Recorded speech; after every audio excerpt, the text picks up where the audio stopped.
Registruokitės vizitui pas gydytoją odontologą per centro poliklinikos svetainę pylimas.lt.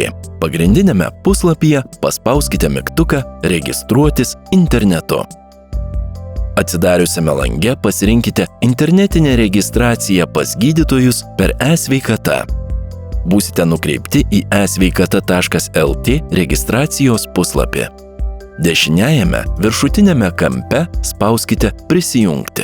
Galimi 2 prisijungimo būdai per e-pasas.lt arba VII SP sistemas.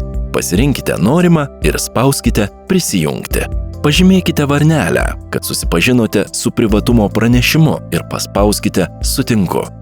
Patvirtinkite savo tapatybę elektroniniu parašu arba per elektroninę bankininkystę. Pasirinkite tinkamą ir tęskite prisijungimą.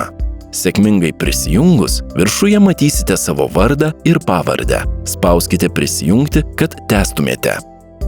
Registracijos lange įveskite paieškai reikalingus duomenis, gydytojo specialybę, šiuo atveju gydytojas odontologas, ir įsitikinkite, kad pasirinkta centro poliklinikos gydymo įstaiga. Spauskite Ieškoti. Lentelėje esančioje žemiau pasirodys galimų vizitų skaičius. Spauskite ant jo, kad pamatytumėte daugiau informacijos. Kalendoriuje pasirinkę jums tinkamą datą, matysite visus tą dieną galimus vizitų laikus. Pasirinkite norimą laiką, spauskite Registruotis. Tada užpildykite registracijai būtiną informaciją ir jei reikia, galite pridėti dokumentus paspaudę Įkelti dokumentus. Spauskite Užsiregistruoti. Ir viskas, jūs sėkmingai užsiregistravote.